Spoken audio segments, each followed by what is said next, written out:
Okay, so you graduated, what, like 95 from high 96. school? 96. 96. Yeah. Okay.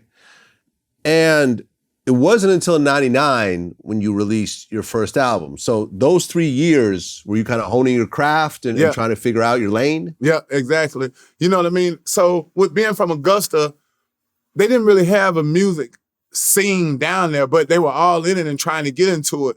They didn't have what I had seen here in Atlanta with the Dungeon Family and Raheem the Dream and Goody Mob and stuff like that. This was stuff that I was seeing as a high school senior on into a freshman and stuff like that, man. It was really Atlanta really just getting on the map. So being from there, starting my career in Augusta, it was already like they already were respecting me from the stuff that Outkast and, Goody Mob was doing. So it was really like a boost for me, man. It was just a beautiful thing for me to come out of Augusta. Okay, and by the time We Ready comes out, that was actually your first song that you recorded? Yeah, man, that was the first time I went to the studio, man, to a real professional studio and got down. You know what, man? It actually came out in September of 1998. The masses just heard it at 99, like spring 99. But we had already been partying to it all across the Southeast. Okay, and by the time you're getting ready, to really put out this music and so forth, what was your lifestyle like? Because, very much, gangster type lyrics, a rough kind of lifestyle, but you come from a certain, a stable home. Yeah. So between those years, did you end up getting into the streets or were you still kind of in the straight and narrow? I was out there, man. I was out there, and it was more so like I was reporting. One thing about preacher kids, we not the best. You know what I mean, man? And of course, I learned my way to maneuver in the streets, but still be able to come home and keep everything clean. So it wasn't like I was blind to it or wasn't hip to it. You know what I mean? I was way more hip. So just with going to college and everything, being down in Augusta, being on my own and stuff like that, hanging out with the guys that were hustling and stuff like that, it wasn't nothing new to me. You know what I mean? So it was actually me just rapping about the stuff that I was experiencing that I already knew about and the thing that I was learning at the time. Okay. And so this song, No More Play in GA. Yeah. It starts off with a phone call. Yeah. Yeah. Was that an actual phone call or did you guys just redo it? Yeah. We just did it in the studio, man, having fun. But the crazy part about it, man, every time I think back on it, man, that time we wrapping up the album, we're done with it. Man, we didn't have any fans besides the 4 or 5 people that knew we was in the studio that day. For that song to take off and do what it did, I never would have imagined that just that little phone call would take that song and do it like it did. Right, because it starts off, there's a phone call and there's a guy, answers the phone, No Limit Studios. Yeah. And you're like, yeah, can I speak to P? He's like, P ain't here. Yeah. And then you say, and tell them Pastor Troy and them down South Georgia boys said, since everybody think they soldiers, what's up, we'll go to war. Hung the phone up and the music came in. The music comes in. Yeah. Yeah, and it's dope, man. You know what I mean? And that's still my stance. It wasn't nothing like, hey, Master P, hey, I want to kill you or anything like that, but it was just putting everybody on alert that we coming. Right. And you, at that point, have never even met Master P. There was no actual beef. I still haven't.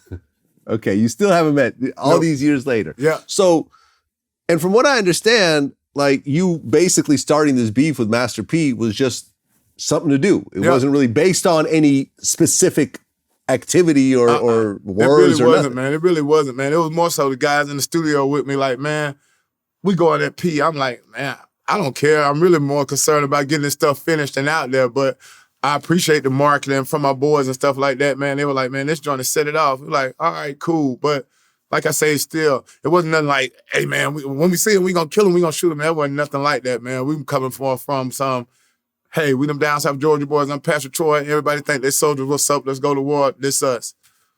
And we stand on it. Okay, so that song comes out. Mm-hmm. Does it start to do something right away or does it take a while? It started out instantly. It spread like wildfire, man. It spread like wildfire. Everybody was kind of, I'm not gonna say over the Master P stuff, but people could respect the fact that, hey, this is somebody from Georgia. You know what I mean, man? At the time, Georgia, we probably was the #1 No Limit state, you know what I mean, with the music and stuff like that, man. So just to have somebody from the hometown making the same kind of style of music, representing, talking about stuff from here, it just made everybody have a real allegiance to it, man. And everybody was excited. Everybody was pushing Pastor Troy and the Down South Georgia boys. Everybody wanted their friends to hear it, you know what I mean? And it worked. I mean, how did it feel to go from recording the studio, in the studio, being essentially unknown as a rapper at that point? Yeah. You know what I mean? Like, it's not like you had built up this huge following over all these years. No, like you go to the studio, you do your first song, and suddenly the song starts to take off, and now you're actually in the game. Yeah.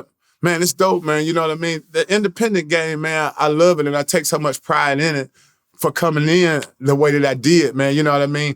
I had my stints with the majors, but I still never had that gold or platinum status, man. I've always had that real independent drive, man. 300, 400,000. That was pretty cool, doing it with the majors. But my whole time I'm there, I'm saying, damn, what if that was me with Selecto hits, man, doing this for $7 or $8 a piece? So everything I learned with the majors, it was cool. I took it all in stride, but I couldn't wait to get back to being independent and handling the business that I know I can handle, man. Like when we first started selling that CD, man, we ordered up with disc makers, got the first CDs back, man. We probably ordered 1,000 CDs. Man, we sold those 1,000 CDs in probably a weekend. People flagging us down, $20 a pop, just buying the CD. All right, now we got all these CDs gone. We made 5-6 grand besides the joints that we passed out and putting our money back to press them up. We're like, man, more people need to get it. More people need to get it. So we hooked up with the record store down there. So our next order, the record store came in and we started selling them by the boxes, the box of 100 for $8 a piece. Man, it was lines of people coming to get these CDs, man. You had to buy 100. Boom, boom, boom, boom, boom. It's just a beautiful thing, man. A lot of people talk about what they did with the independent game in Atlanta, but if you know anything about what really happened, I was the first one that did that, man. I dropped a bunch of crumbs that I don't get credit for. You know what I mean? But them ducks just picked them up, kept eating them, and kept walking.